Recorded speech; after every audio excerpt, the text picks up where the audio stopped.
اعوذ باللہ من الشیطان الرجیم بسم اللہ الرحمن الرحیم۔ محترم ناظرین کرام، حدیث پاک کے اندر ایک بڑا دلچسپ واقعہ بنی اسرائیل کی بڑیا کا نبی کریم علیہ السلام نے بیان فرمایا ہے۔ میں وہ حدیث آپ کے سامنے اور واقعہ بیان کرنے لگا ہوں، اور اس واقعہ میں چونکہ اہل سنت کے عقیدہ کی تائید میں ایک بہت بڑی دلیل ہے، لہٰذا حوالہ جات کے ساتھ یہ واقعہ سماعت فرمائیے۔ اس حدیث کو امام ابو یعلا نے اپنی مسند میں روایت کیا ہے، اور امام ابو یعلا کی حدیث نمبر 7250 ہے۔ یہ حدیث سند کے اعتبار سے صحیح ہے۔ اس حدیث کو امام ابن حبان نے صحیح ابن حبان میں روایت کیا، امام حاکم نے المستدرک میں روایت کیا، علامہ ہیثمی نے مجمع الزوائد میں روایت کیا، اور حافظ ابن حجر اسقلانی نے اس کو المطالب العالیہ میں روایت کیا۔ سند بالکل اس کی حسن ہے اور قابل قبول یہ حدیث ہے۔ نبی کریم رؤوف الرحیم صلی اللہ تعالی علیہ وسلم کی بارگاہ میں ایک دیہاتی حاضر ہوا تو سرکار دو عالم علیہ السلام نے اس کو فرمایا، سل حاجتک، کہ تو اپنی حاجت کا مجھ سے سوال کر۔ یہ سرکار دو عالم علیہ السلام حکم دے رہے ہیں۔ تو اب نبی کریم علیہ السلام نے جب اس کو اجازت دے دی تو اس کو چاہیے تھا کہ وہ بہت بڑا سوال کرتا، لیکن اس نے بہت چھوٹا سا سوال کیا بارگاہ رسالت ماب میں، اور عرض کی ناقتن نرکبھا، حضور ایک اونٹنی دے دیجئے کہ جس پر ہم سواری کریں، اور ایک بکری مل جائے کہ اس کا ہم دودھ دو لیں۔ تو سرکار دو عالم علیہ السلام نے ارشاد فرمایا، عجزتم ان تکونوا مثل عجوز بنی اسرائیل، فرمایا کیا تم اتنا چھوٹا سوال کر رہے ہو اور تم بنی اسرائیل کی بڑیا سے بھی زیادہ عاجز ہو کہ بنی اسرائیل کی بڑیا نے کتنا بڑا سوال کیا۔ عرض کی حضور وہ واقعہ کیا ہے؟ تو سرکار نے فرمایا کہ حضرت موسیٰ علیہ السلام جب بنی اسرائیل کو لے کر مصر سے آپ نکلے تو آپ راستہ بھول گئے، اور مصر کے لوگ بھی راستہ بھول گئے۔ تو آپ نے پوچھا ما ھذا، کہ ہم یہ راستہ کیوں بھولے ہیں؟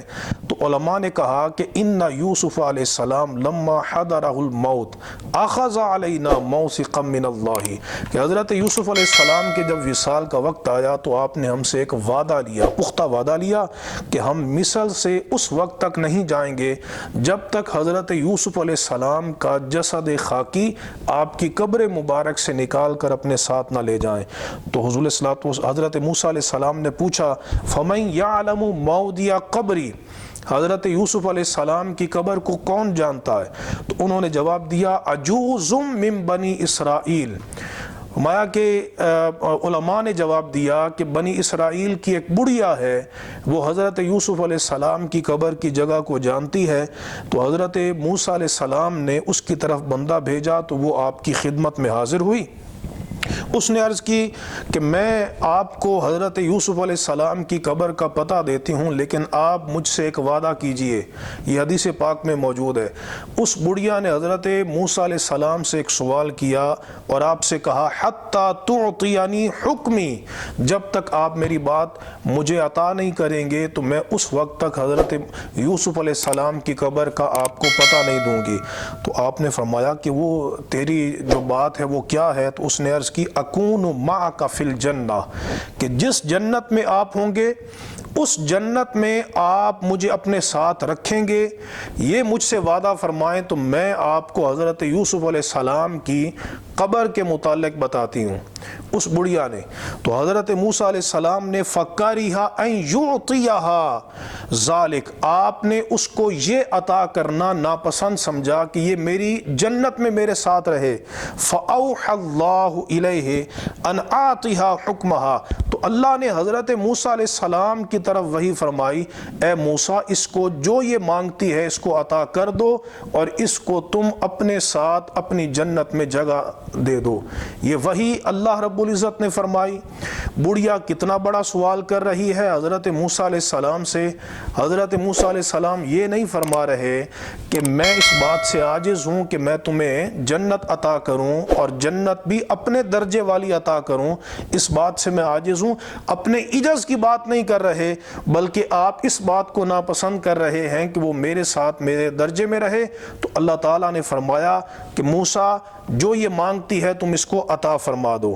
تو پھر حضرت موسیٰ علیہ السلام نے اس کے ساتھ وعدہ کیا، تو اس نے قبر بتائی حضرت یوسف علیہ السلام کی۔ تو حضرت یوسف علیہ السلام کی میت جب انہوں نے اپنے ساتھ لی تو پھر اس وقت ان کو راستہ مل گیا اور وہ منزل مقصود تک پہنچ گئے۔ اب حضرات محترم، یہ حدیث سند کے اعتبار سے بالکل حسن ہے۔ اس میں دیکھیے کہ وہ بڑھیا حضرت موسیٰ علیہ السلام سے سوال کر رہی، صرف جنت کا نہیں بلکہ یہ سوال کر رہی ہے کہ جس جنت میں آپ ہوں گے میں آپ کے ساتھ رہوں۔ اور حضرت موسیٰ علیہ السلام اپنے عجز کا اعتراف نہیں کر رہے، اور اللہ تعالیٰ بھی آپ کی طرف وہی فرما رہا ہے کہ موسیٰ اس کو عطا کر دو۔ تو حضور نے فرمایا کہ اگر بنی اسرائیل کی بڑھیا حضرت موسیٰ علیہ السلام کا اتنا مقام جانتی ہے اور ان سے اتنا بڑا سوال کر رہی ہے، تو تم موسیٰ علیہ السلام کے آقا و مولا سے صرف ایک اونٹنی کا سوال کر رہے ہو۔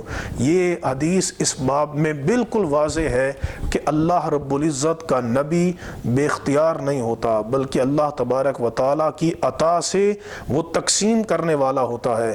امام غزالی فرماتے ہیں کہ جب نبی کریم علیہ السلام جنت کی زمین کو تقسیم کرتے ہیں تو پھر آپ زمین کی جو جگہ ہے اس کو بطریق اولا تقسیم فرما سکتے ہیں۔ تو اللہ تبارک و تعالیٰ ہمیں عقیدہ حق پر قائم اور دائم رکھے۔ وآخر دعوانا ان الحمد للہ رب العالمین۔